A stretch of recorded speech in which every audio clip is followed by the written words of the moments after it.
The massive iron gate slammed shut behind him. The sound echoed across the empty asphalt, final and absolute.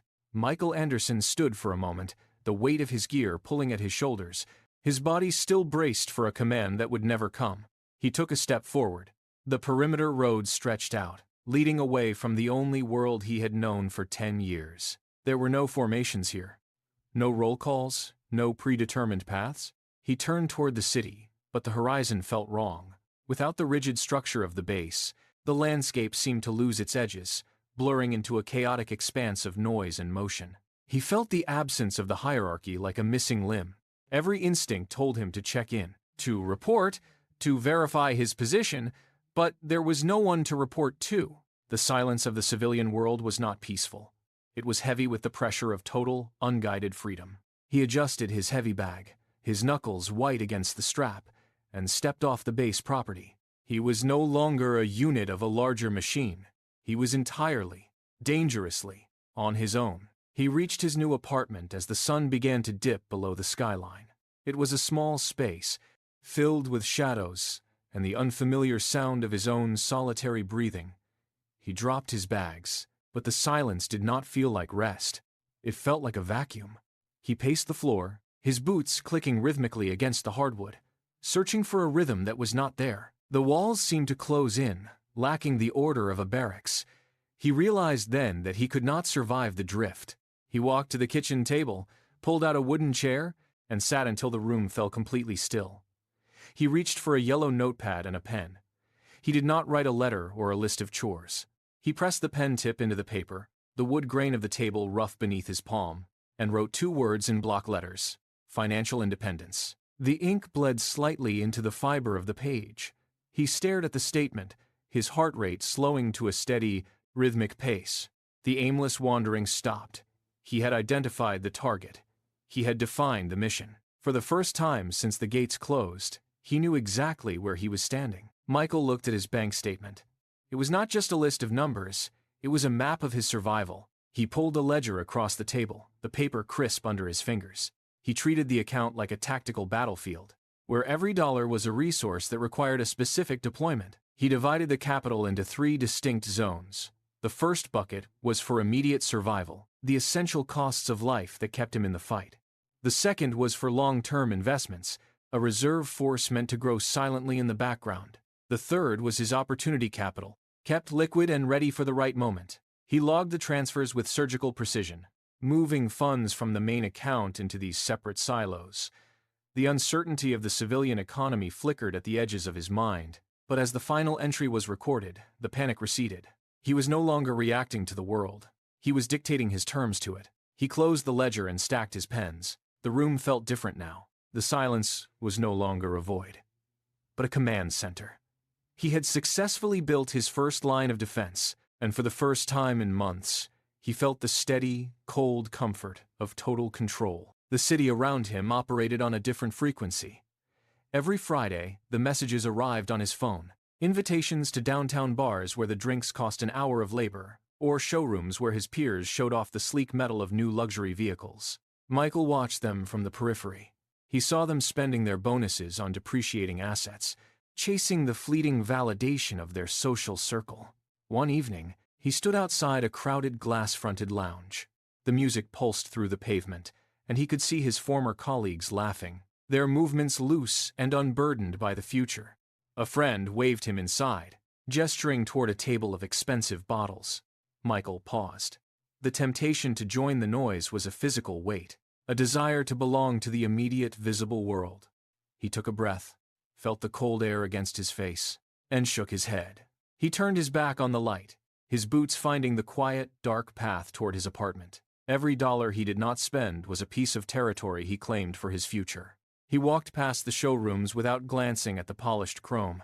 He chose the hunger of the long-term goal over the shallow ease of the present. He was isolating himself from their world, but he was building his own, brick by disciplined brick. The seasons cycled through his window, marked only by the shifting light on his desk. Year 1 bled into Year 2. The initial rush of his decision faded into a grind of quiet, predictable maintenance. Every month, the same deposit hit the index funds. Every month, he ignored the market's erratic swings. watching the numbers shift with the detachment of a veteran tracking a distant storm. He read the works of Warren Buffett, adopting the slow, steady patience of a man who understood that true growth happened in the dark, away from public eyes.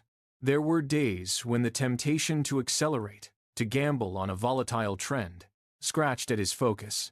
He countered it by updating his ledger.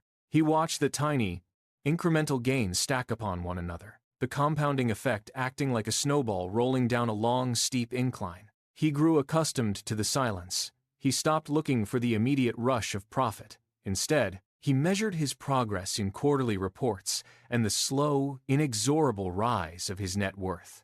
The excitement was not in the spike, but in the steady, relentless line of the graph. He was building a machine that never slept, an engine of wealth that functioned perfectly because he refused to interfere with the gears. 5 years of silence were broken by a sharp knock at the door. A younger veteran stood there, eyes restless, scanning the modest room as if searching for a hidden vault. He had heard rumors of Michael's progress, but he saw only bare walls and a single worn chair. "What is the secret?" the man asked, his voice tight with the urgency of someone desperate for a shortcut. He paced the small floor, gesturing at the simple furniture, his movements jagged and impatient. He wanted a hack, a tip, a singular event that had vaulted Michael into a different life. Michael sat still, his back straight, watching the man burn through his own nervous energy. The visitor stopped pacing and leaned in, demanding the name of a specific stock or a high-risk trade. Michael reached into his desk drawer and pulled out a thick, heavy ledger. He placed it on the table between them with a solid thud that silenced the room. He flipped the pages to show a decade of consistent, boring, and calculated entries. Each line was an unremarkable digit, a testament to repetition. "Motivation is a myth," Michael said, closing the book. "Discipline is the engine." The visitor stared at the ledger, his face falling as he realized there was no magic, only the weight of time and process. The stability of the market shattered on a Tuesday morning. Red tickers flooded every financial newsfeed. The index funds he held for years began to bleed value, dropping sharply in a cascading wave of panic. His phone buzzed with frantic messages from peers, their voices thick with the urge to sell, to cut losses, to run from the burning building. Michael watched the charts. He did not blink. He did not reach for the phone to join the chorus of alarm. He saw the dip not as a failure, but as a target. He opened his brokerage terminal, his fingers moving with the precision of a technician at a command station. He bypassed the sell button. He entered a massive buy order. He watched the cash reserves flow into the market, buying quality assets at a fraction of their previous cost. The screen flickered with red, then green as his orders cleared. He did not feel the rush of adrenaline that usually accompanies high-stakes movement. He felt only the satisfaction of a maneuver executed with total clarity. He bought again as the prices bottomed out, pulling his capital from the sidelines and pressing it into the heart of the storm. He remained at his desk, silent, while the rest of the world scrambled to escape the fire. He was not gambling, he was harvesting. Rain lashed against the window pane, a steady rhythmic drumming that filled the apartment. Michael sat in the dim light, the glow of the monitor the only source of illumination. Outside, the city moved in a blur of gray, but inside, the air was perfectly still. He reached for the keyboard. His fingers hovered for a heartbeat, then tapped the login sequence. The cursor blinked once, twice before the dashboard populated the screen. He did not lean forward. He did not hold his breath. He simply looked at the total, 7 figures. The number sat there, static and final, a digital monument to years of relentless, boring repetition. There was no sudden spike of dopamine, no urge to shout, no desire to call anyone to share the news.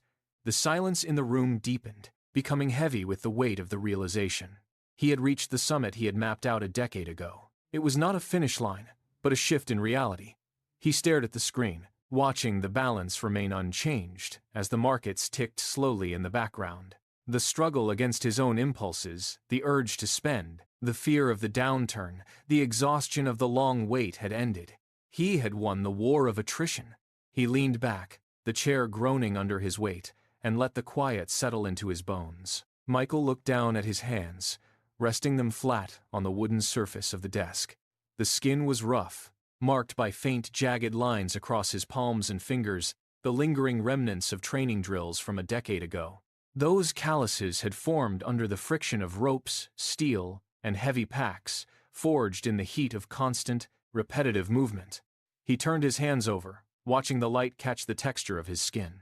He realized then that the same mechanism had built this new future. Every disciplined trade, every month of restraint, every rejection of impulse had been a repetition, just as grueling as any field exercise. He had transformed the rigor of the military into a legacy of freedom. The war he had waged was not against an external enemy, but against the internal urge to take the easy path. He traced a line on his palm, feeling the permanence of the past. He had spent 10 years carving out a life of autonomy, one single, calculated decision at a time. The physical toll of the past had paved the way for the financial security of the present. He flexed his fingers, the movement smooth and deliberate, fully understanding the cost of his victory. This was not merely a balance on a screen. It was the physical manifestation of a decade of total, unwavering consistency. Michael closed the laptop. The screen went dark, and the soft hum of the cooling fan died away, leaving the room in a profound, absolute stillness. He did not linger on the number.